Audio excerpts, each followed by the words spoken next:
Hello and thanks for joining us. This is the Signature 30 Minutes. I am Damilola Abudu. In the headlines, Nigerian Army announces the loss of 11 personnel in the recent Benue State attack. Security experts advised the new Inspector General of Police on combating rising insurgency in the country. And now the details. Following the surrender of 4 bandits and their gangs to security agencies in Katsina State on Thursday, described by the Katsina State Commissioner of Police Sanusi Buba Sanusi as another breakthrough by the Nigerian police force, some Nigerians are wondering what will be done to the repentant bandits to encourage others who are still at large to surrender as well. Signature TV correspondent Usman Nasiru was on the streets of Abuja to get the opinion of ordinary Nigerians.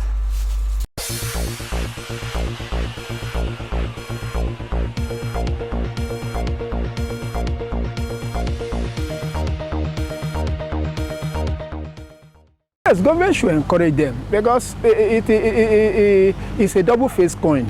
It's a no winner, no loser. The bandits are killed, citizens are killed, and so you see nobody wins, nobody loses. But instead, we are losing as a nation because life is sacred, life is precious, and we don't derive joy in killing one another. I think government should try to encourage them to others that are into this field to surrender because it is saddening when you hear how lives are being lost daily. So the government should do everything to encourage them to surrender. Asking bandits to surrender or calling on bandits to negotiate with them is not the best option. Yeah, because if you encourage them, if you call them for negotiation and allow them to negotiate, other people will rise up from another zone of the country and begin to do the same act because they know government is going to call them for negotiation. They should send to rehabilitation.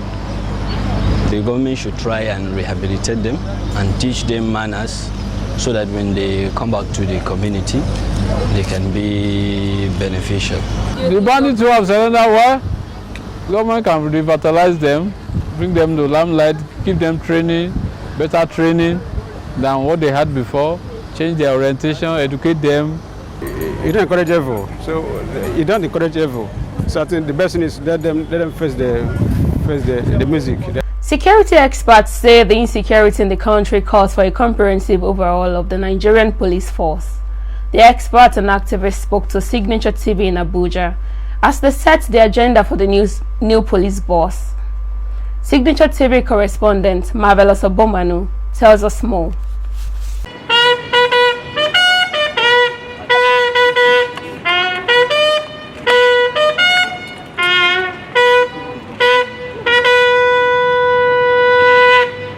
Former Federal Capital Territory Commissioner of Police Lawrence Alobi and the convener, Coalition in Defense of Nigerian Democracy and Constitution, Dare Ario, wants the new Inspector General of Police, Alkali Usman, to create a new police culture with focus on civility.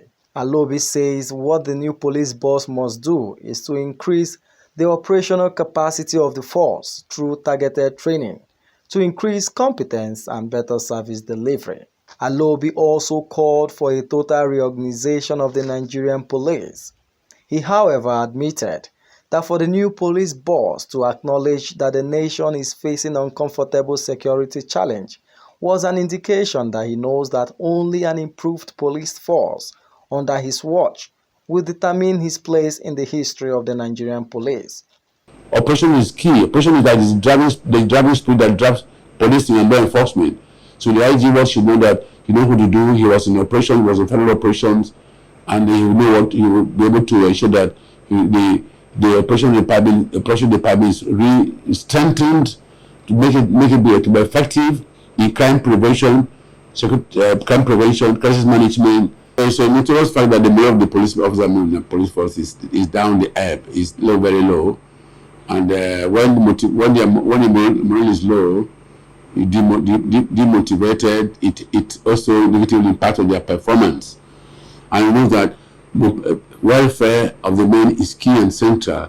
That would be the driving spirit that will drive the men to be committed, to to be able to ensure that to be prepared to put in their best effort to achieve the best result. What the IG should do is study, have analysis of the kind of weapons these non-state actors are using, this militant, the Boko Haram, bandit and so forth.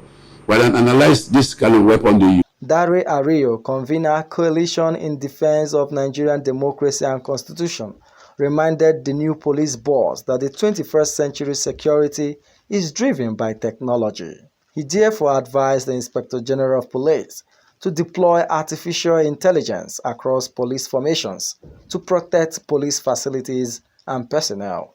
So this is a very tumultuous period for the new IGP.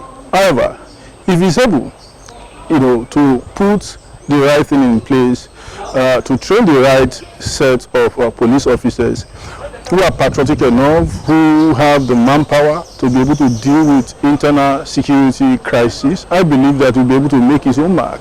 It's going to be a difficult one simply because a centralized policing cannot address Nigerian security challenges. We should have a police at the central level, at the subnational, even at the local level. However, he will be able to achieve, reasonably well if he's able to bring the best of the Nigerian police force together, and also even to train the tired ones, those who are disoriented, to bring a new life into the Nigerian police force, to reassure them, of the support of the country, and also if he's able to galvanize every part of the country and share, what is prevalent in our nation, which is sentiment, religious sentiment, and other vices that have destroyed the fabric of this nation. If the IGP, in acting capacity, is able, to bring all of this into play, I believe that we'll be able to surmount a little bit of, some of those problems. The new Inspector General of Police, Alkali Usman, was appointed by President Muhammadu Buhari on Tuesday and was decorated by Vice President Osibanjo on Wednesday. He replaces Mohammed Adamu, whose tenure was extended by 3 months, an extension being challenged in court by some Nigerians. I am Marvelous Oboman for Signature TV, Abuja.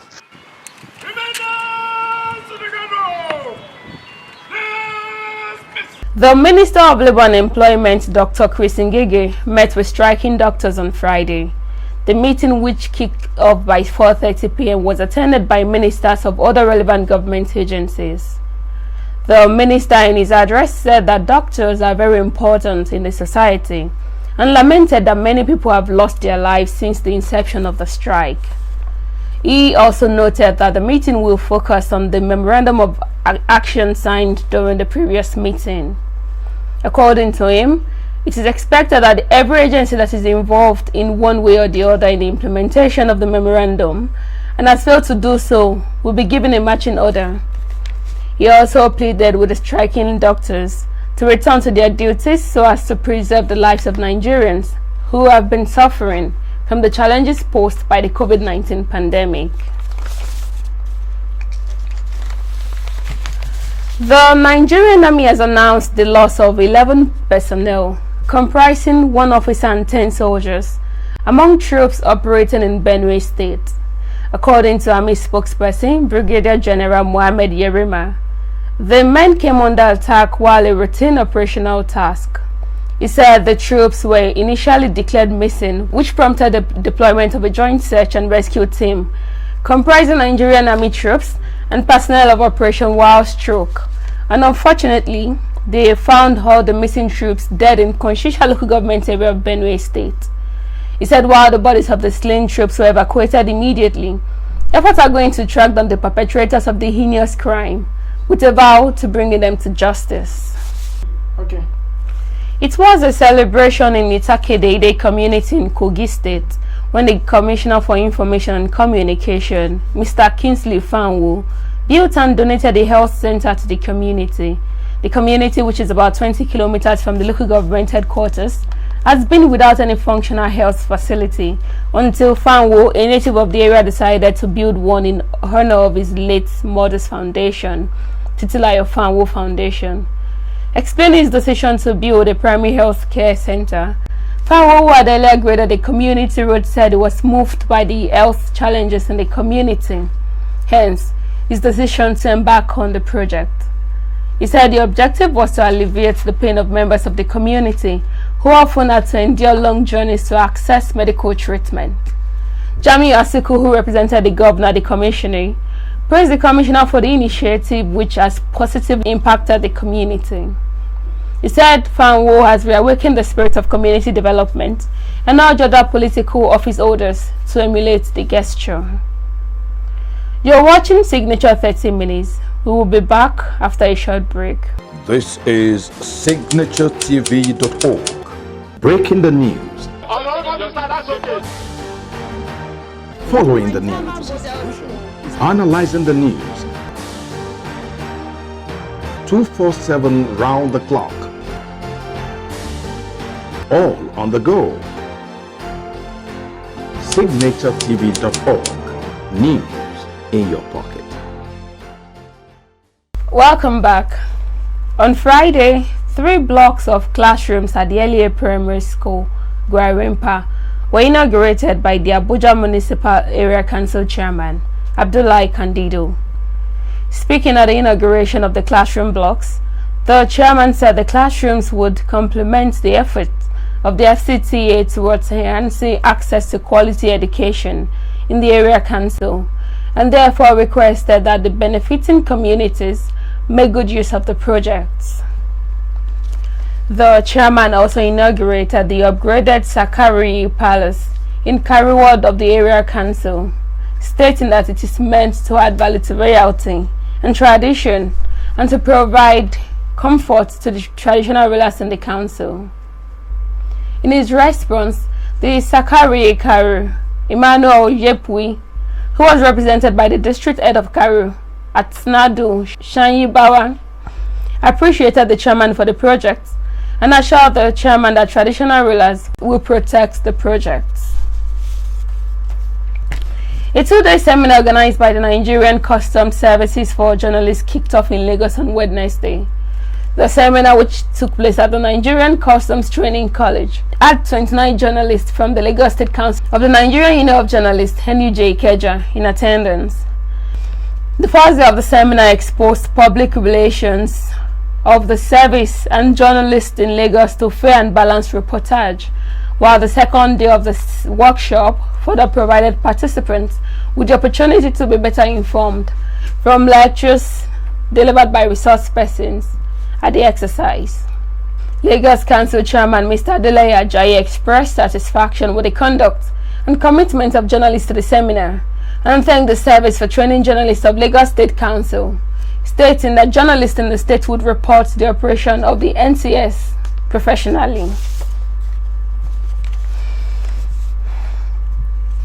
The pioneer Vice Chancellor of Bayero University, Kano, Mahmoud Tukur, is dead.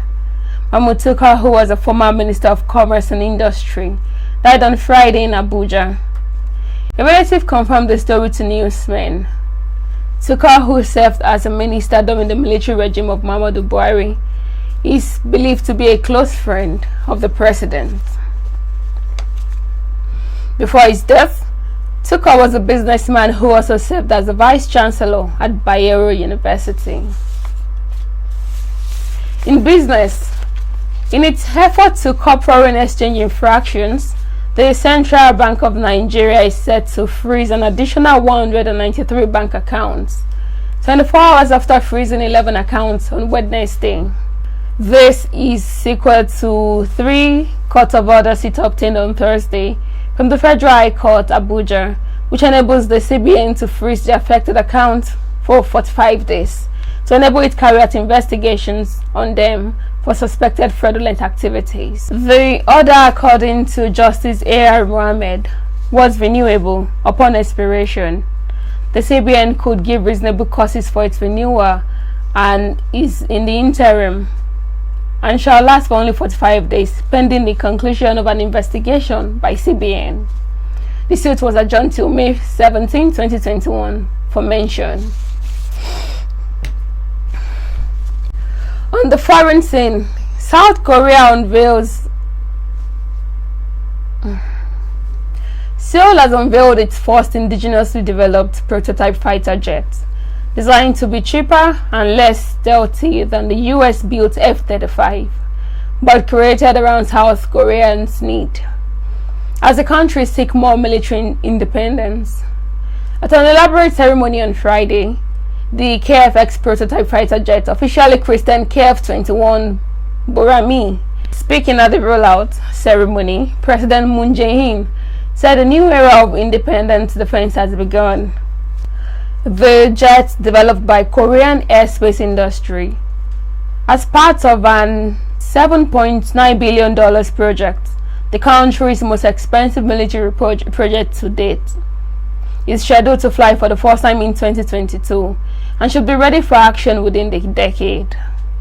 The project started in 2015 and has become of significant national importance, with 18 universities, 11 laboratories, and 553 suppliers participating in its development. Approximately 65% of the jet's components had been made in the country. And now on sports. Nigerian international footballer Samuel Chukwueze was among the starters picked by coach Unai Emery for the game alongside Gerard Moreno and Carlos Bacca, featured in Villarreal's 1-0 away victory against Croatia champions Dinamo Zagreb in the first leg of the UEFA Europa League.